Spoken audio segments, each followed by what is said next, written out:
It was not. What Ezekiel describes, detail after detail, is the living system you are using right now to watch this. And the machine reading is not a stupid one. There are diagrams out there with landing struts drawn over the verses. For half a century, the smartest thing anybody could do with a vision of the throne of God was file it under aviation. And I am not telling you the vision never happened. Ezekiel's first verse says he saw visions of God, and I do not argue with a book's opening line. By the end of this, you will see it in your own Bible without me. Because one detail does not survive the machine reading. It has been sitting in verse 18 for 26 centuries, and almost nobody stops on it. You have seen it, even if you never read the chapter. So let us build the machine properly. There are 4 wheels, and verse 16 says all 4 had one likeness, which is a King James way of saying they were identical.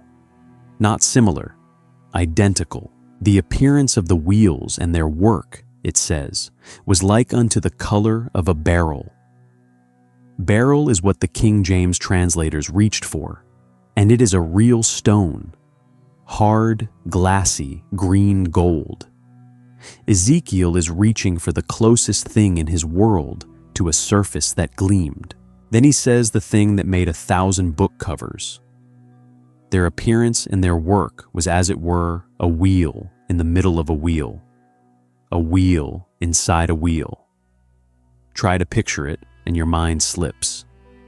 2 rings at right angles, locked together, both turning.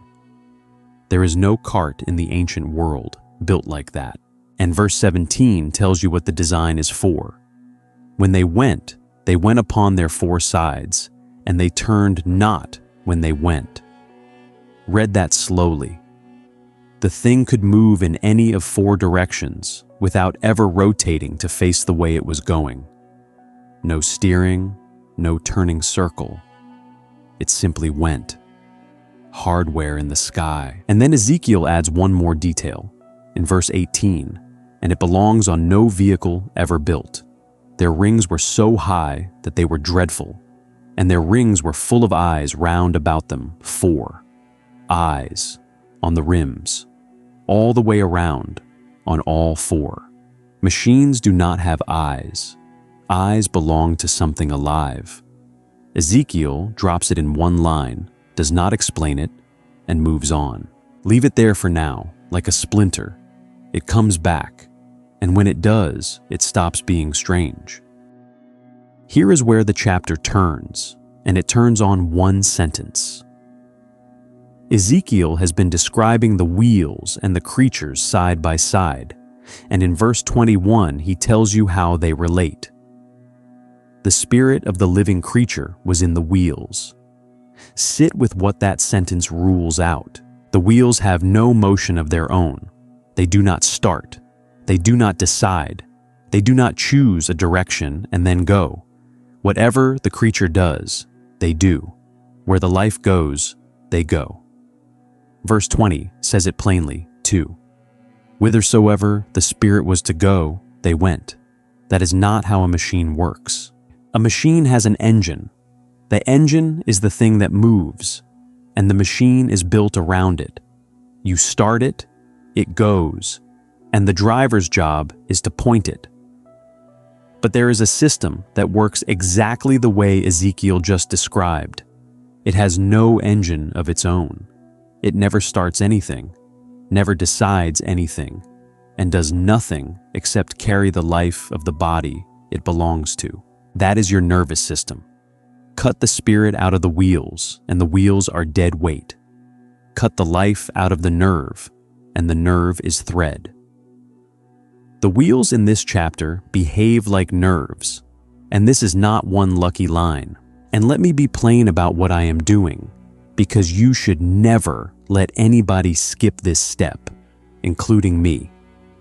I am not telling you the verse says nervous system. It does not.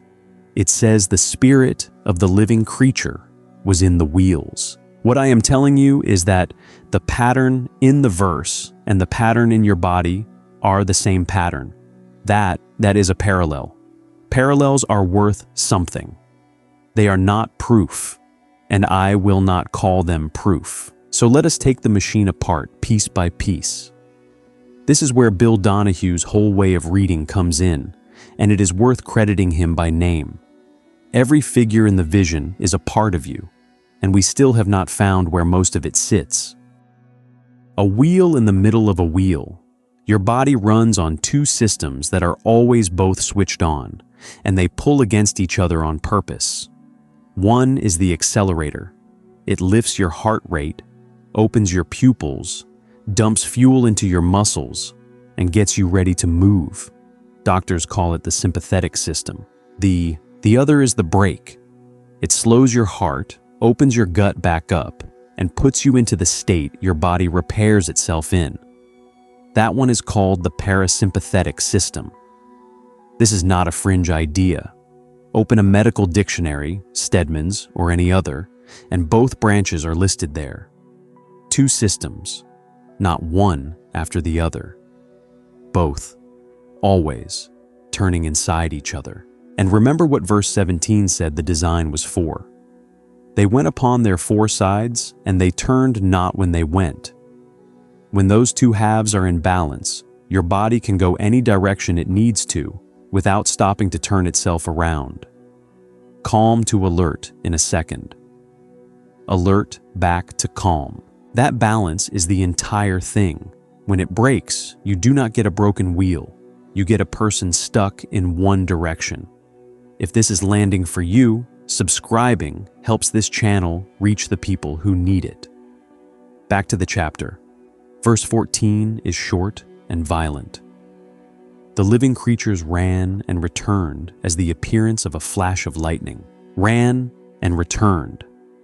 Out and back. That is the traffic pattern of your entire nervous system, and it never stops while you are alive. Signals run inward, carrying what your skin and eyes and ears just picked up. Signals run outward, carrying the orders that move you. Right now, hearing this sentence, you are doing it millions of times. And Ezekiel does not just say fast, he says lightning. Verse 13 has burning coals and lamps and fire going up and down among the creatures, and out of the fire went forth lightning.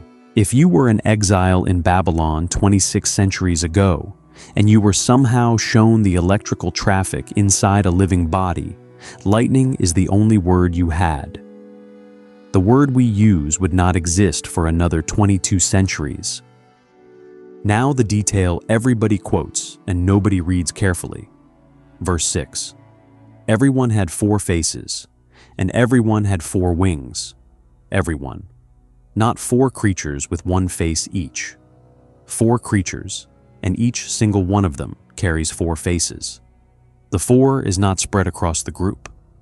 The 4 is stacked in every individual head, and your brain is divided into 4. Not 2, 4. Every human head carries 4 main regions on each side, mapped for well over a century. Anatomists name a couple of smaller ones as well, but these 4 are the ones everybody learns. Now watch how the text places them. Verse 10 gives the lion the right side. It gives the ox the left side. It names the man first, and it names the eagle last, and it gives neither of them a side at all. 2 are placed, 2 are not, which leaves front and back. So the man takes the front. It is the face Ezekiel names first, and the one you show the world. The region behind your forehead plans, weighs, holds back, and decides who you are going to be in a room. Anatomists call it the frontal lobe.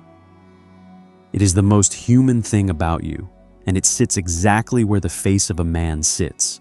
The eagle goes at the back, and here is something worth noticing, which I'm not going to oversell. The eagle is the seeing animal, the one culture after culture reached for to mean sight from a distance. And the region at the back of your skull, furthest from your eyes, the occipital lobe, is the part that actually builds what you see. That is a coincidence worth sitting with. It is not a proof, and anybody who tells you it is a proof is selling you something. The lion goes to the side. On the right side, says the verse. And in the side regions of your head, the temporal lobes, buried in the middle of each one, sits a small structure whose first job is the lion's job. It is called the amygdala. It is the alarm. It decides in a quarter of a second whether the shape in the doorway is a coat or a man. It is faster than your thinking, and it does not ask permission. That is not a poetic lion. That is the lion. And then there is the ox, and I will be straight with you. The ox is the weakest link in this chapter, and I would rather tell you that than hope you do not notice. The ox carries the load and knows the ground under its feet. The remaining region, the parietal lobe, handles touch, texture, weight, and where your body is in space. It fits. It does not fit with the force of the other three, and I will not pretend otherwise. 3 strong, 1 decent. That is what an honest reading looks like. If every piece of a decode fits perfectly, get suspicious, because texts are not that tidy, and neither is the body. Which brings us back to the splinter. The rims were full of eyes, round about them 4. Eyes on the outside surface, facing every direction at once. Not one eye pointed forward like a headlight. Eyes all the way around. That is what your nervous system is before it is anything else. A sensing surface. There are receptors in your skin, your gut, your joints, the walls of your own arteries, all reporting at once from every direction without stopping. You are covered in eyes. You have been the whole time. Verse 18 was not decoration. It was the giveaway. And there are still 2 details left in this chapter, and they are the 2 that move you. 1 correction, because the sloppy version of this reading gets it wrong, and I do not want you repeating it. Verse 24 is the sound of the vision, the noise of great waters. That noise is not the wheels. Read it. I heard the noise of their wings. It is the wings. The wheels in this chapter are silent. The sound belongs to the creature, which is the whole body, moving as one thing. And then the chapter does something that changes the shape of the room. Verse 22.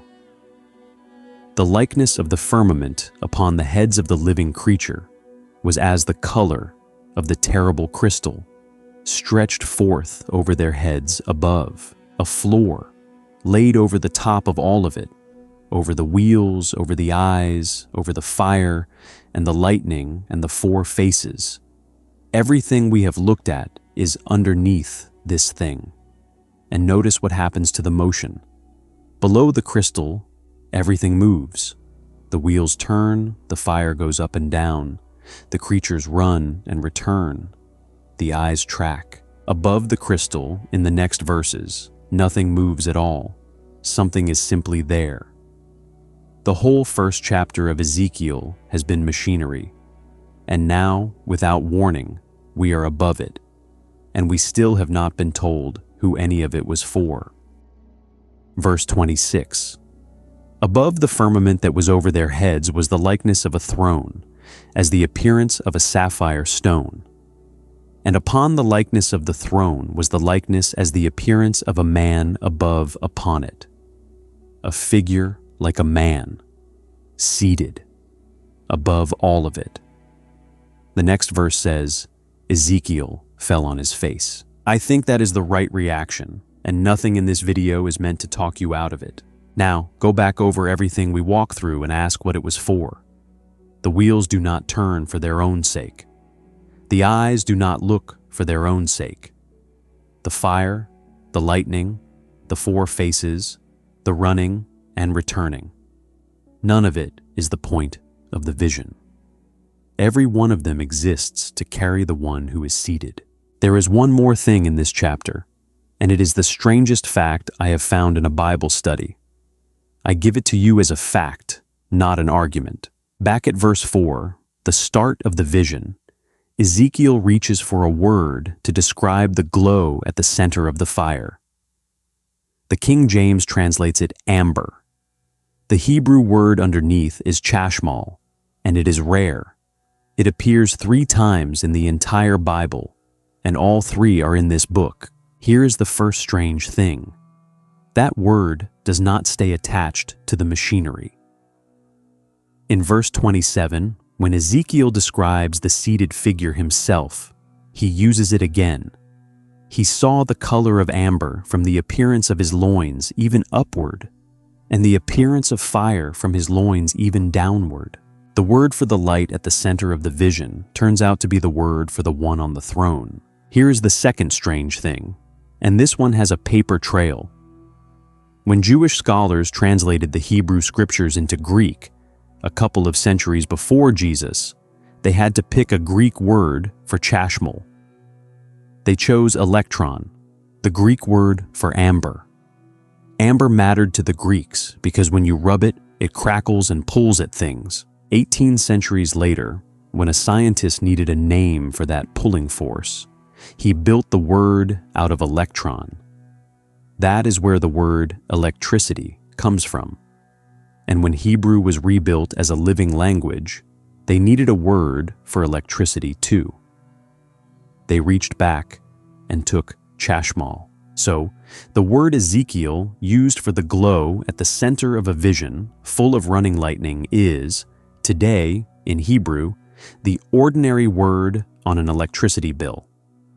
I am not going to tell you that proves anything, because it does not. Words travel, translators make choices, and every link in that chain has a human reason. It is still one of the most remarkable chains in the Bible, and you can check every link of it yourself tonight. And it points at the thing this chapter has been building toward the whole time. Your nervous system is the chariot. It is the wheels, the eyes, the fire, the running and returning, the 4 faces. It carries you everywhere you have ever gone, and it has never once decided where. And the thing seated above the crystal floor, the thing all that machinery exists to carry, is not the machinery. It is the awareness riding in it. The part of you that is watching your own thoughts arrive right now. Ezekiel was not describing a machine in the sky. He was describing the vehicle you are sitting in. So here is the practical part, and it comes straight out of verse 16. You have 2 wheels turning inside each other, and nobody ever taught you to touch the second one on purpose. You know how to press the accelerator, traffic, a message you did not want, a bill. The brake is the one nobody showed you. There is a way to reach it, and it is not mystical. Sit up, spine straight, because a slumped chest shortens the breath and you need the room. Breathe in through your nose for about 4 counts. Then let it out slowly, through the mouth, for about 6 or 8. Longer out than in. Do that for a few minutes. The mechanism is real and studied. A long, slow exhale is one of the most reliable ways to shift the balance toward the calming half of the system. Your heart rate drops on the out-breath. Do it deliberately, long enough, and you are pressing the brake by hand. That is all it is. No belief required. No belief. And while you do it, put your attention on the run and return of the breath itself. Out and back. Out and back. The same pattern as verse 14 in the same body Ezekiel was shown. Bill Donahue used to say that everything in the book is describing the person reading it. This is where you find out whether he was right, and you do not have to take my word for it. You have the equipment. There is one more of these visions that people are certain is about the end of the world, and it is not. 4 riders come out of the seals in Revelation, and everyone reads them as armies and famine and history. They are not history. They are a structure, it is in your head, and once you see where the 4 of them sit, you cannot unsee it. Go and watch the video called "The 4 Horsemen Aren't Future Prophecy," their brain anatomy, then come back to Ezekiel and read chapter 1 again and see what has changed.